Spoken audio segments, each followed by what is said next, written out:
Hello, my name is Rachel Pestlin, and I will be presenting on the analysis of soils from Breckinridge County Mesonet site MQDY.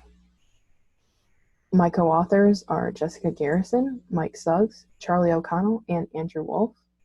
The purpose of this project is to find out what minerals in the soil cores collected by the Mesonet are causing the high moisture content even after drought.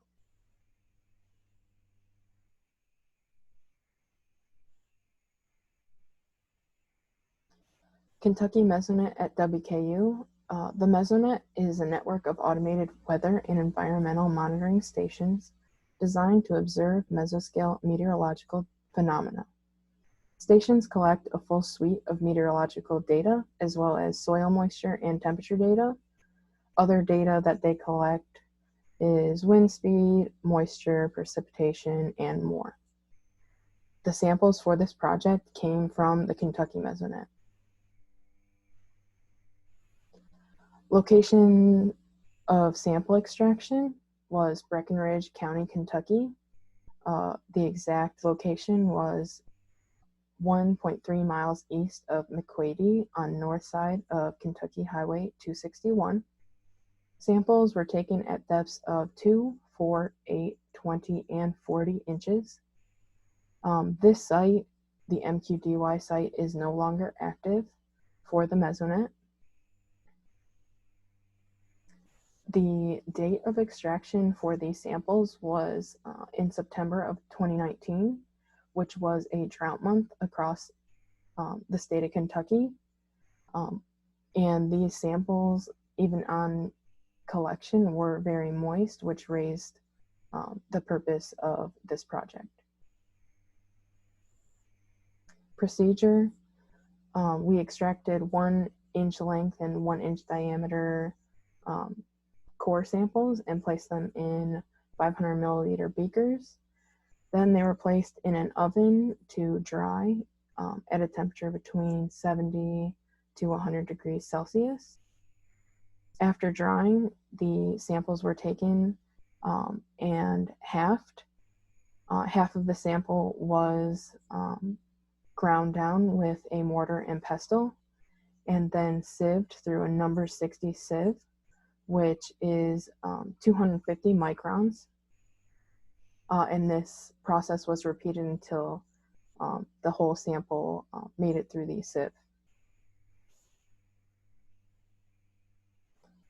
Then the samples were placed in beakers and soaked in acetic acid to remove carbonate minerals. They were then rinsed and left to sit overnight. The rinse was deionized water. The samples were then placed in an oven to dry. Then we created smear mounts from the dry samples. The smear mounts are created using a mixture of the sample and acetone. They are made into a slurry and then smeared across a biological slide. These were created to use on the tabletop XRD. For the clay slide preparation, we added 10 grams of the sample to an 80 milliliter glass container and then added deionized water. We then let that sit overnight. Then we poured the mixture into an ultrasonic mixing container and mixed it for 2 minutes, 1 minute going forward and 1 minute going back. This was done to further separate the soil particles.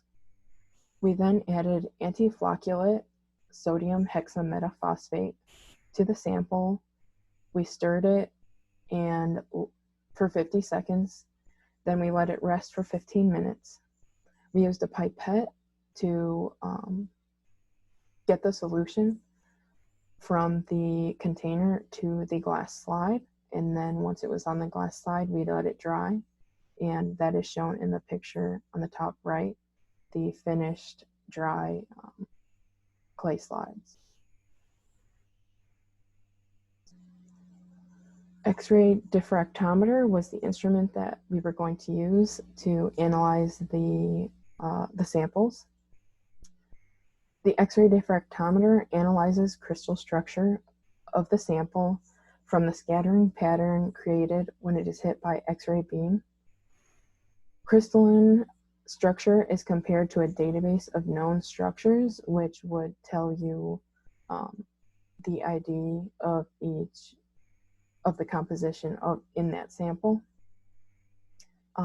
In mixtures, which is what our samples are, minor components can be identified up to about like 5%. The XRD will identify the dominant minerals in the samples. This will allow for the comparison of clay mineral presence and abundance at each depth that we had in our samples. Expected results: clay mineral types and abundances will be compared to soil moisture data collected from the site.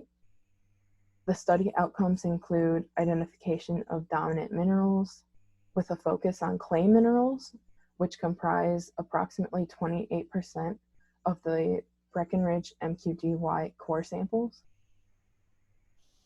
Expected correlation should show high abundances of clay minerals in horizons with persistently high soil moisture. Certain clay minerals hold moisture for long periods of time, such as swelling clays, and influence some soil properties like plasticity and consistency. And again, as I said, in September 2019, when these soils were collected, they were still very moist. So this is where we should see higher abundances of clays. Importance of research. This research could be crucial for farmers and for ag and construction and engineering. For farmers in agriculture, the soil moisture and content data will give farmers a better knowledge of where they are planting and growing their crops and what is happening under the soil that they are planting. For construction and engineering, this will give them more information about what they are building on, and this can help them prepare for and avoid future problems due to expansion and contraction, for example, or other problems related to soil. Continuing research. This project and research will continue in subsequent years. I believe that further research will have many benefits and will definitely make more data available for comparison to other areas and possibly other states. I wanted to thank everyone in this project for all their help and support, especially Jessica Garrison, Mike Suggs, Charlie O'Connell, and Andrew Wolf. Thank you for your time.